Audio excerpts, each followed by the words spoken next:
Everyone, DME तक की सारी प्रोसेस कंप्लीट हो चुकी है। अब बात करते हैं हम लोग आरएमई की। तो आरएमई के लिए जो भी आपको टाइम दिया रहेगा उस समय आप रिपोर्ट करिए।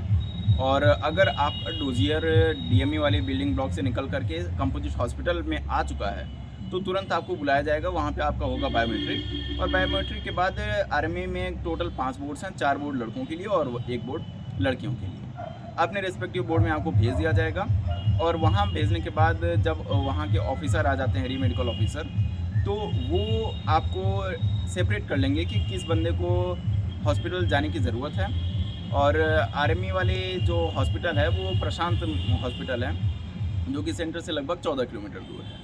तो सारे कैंडिडेट्स को सेपरेट कर लिया जाएगा। जिनको कोई एक्सटर्नल टेस्ट जैसे एक्सरे हो गया, अल्ट्रासाउंड हो गया, ब्लड टेस्ट हो गया, उसकी ज़रूरत है वो अलग सेपरेट हो जाएंगे। और जिनको वहीं पे वो खुद देख करके डिसाइड कर सकते हैं कि ये फिट है या जैसा भी है, तो उन्हें वहीं पे रोक लिया जाएगा। फिर इसके बाद शुरू होता है प्रोसेस। अगर आपको जाना है कुछ बाहर, तो अब जनरली देखिए मेरे पास जो इन्फो है वो है आँख के लिए, बीपी वालों के लिए, कोई सर्जरी हुई है उसके लिए, नॉकनी और फ्लैट फुट के लिए। बात करते हैं आँख की। तो आँख के लिए आपका स्लिट लैम्प टेस्ट होगा और उसमें जो भी आपका विज़न आता है ठीक है, लेकिन फाइनल टेस्ट आपकी आँख का जो होगा वो चार्ट पढ़ा करके ही होगा। अगर आप चार्ट फाइनली पढ़ लेते हैं वहाँ पे तो आपको फिट कर दिया जाएगा। और अब बात करते हैं बीपी की। तो बीपी वाले जो कैंडिडेट्स हैं जिनको पता है कि उनका हाइपरटेंशन या फिर बीपी बढ़ा हुआ रहता है, वो खूब ठंडा पानी पीते रहें और अपने आप को काम करने की कोशिश करें। और बीपी वाले जो कैंडिडेट्स हैं अगर उनको आर्मी मिल जा रहा है तो आर्मी में अब बीपी वाले कैंडिडेट्स का बीपी तो होना ही है।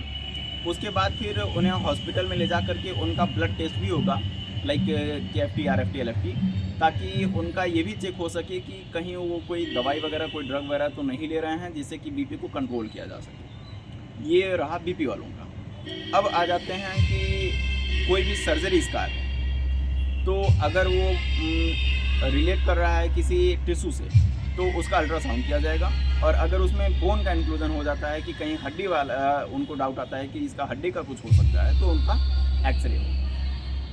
और कोई भी सर्जरी स्कार है तो और उन्हें कंफर्म हो जाता है कि ये सर्जरी है तो उसको आर्मी मिलना ही मिलना है। और सर्जरी वाले कैंडिडेट्स एक डॉक्यूमेंट अपना ज़रूर लेकर के जाएँ जिसमें 6 महीने से पहले का डेट हो, और ओरिजिनल है तो बहुत बढ़िया, नहीं तो आप क्या करना आप जानते हैं।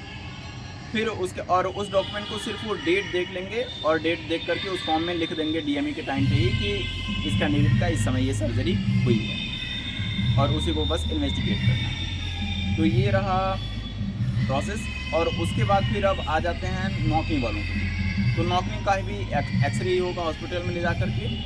और फ्लैट फुट वालों की अगर बात करें तो फ्लैट फुट वालों को एक इंक वाला कोई वाटर सोल्यूशन रहेगा, उसमें पैर रखा करके उन्हें चलाएंगे और उनका एक्सरे भी करवाएंगे। और इस तरह से आर्मी का जो प्रोसेस है ये कंप्लीट होगा। और जो फाइल्स की कैंडिडेट्स हैं, फाइल्स की कैंडिडेट्स को भी उनके स्पेशलिस्ट से ही दिखाया जाएगा, और वो उनका एक्सपर्ट ओपिनियन लेने के बाद उनकी जो रिपोर्ट होगी वो वापस आ जाएगी। जनरली अब तक हो रहा है कि आर्मी के जो कैंडिडेट्स हैं वो एक दिन जाएंगे और वहाँ पे सारे सैंपल्स जो टेस्ट कराने वो करा के आ जाएंगे, और अगले दिन उसकी रिपोर्ट इन ऑफिसर्स के पास आ जाती है। और लगभग दोपहर के 12-1 बजते वो सारी की सारी रिपोर्ट को अच्छे से एनालाइज करके आपको फिट या अनफिट का डॉक्यूमेंट दे दें। जय हिंद। और अगर आप लोगों को कोई भी डाउट आए या कोई भी पॉइंट मुझसे छूट गई हो तो प्लीज़ उसे कमेंट कर दें, मैं उसके लिए किसी न किसी तरह से आपको इन्फॉर्मेशन दे दूँगा। Thank you.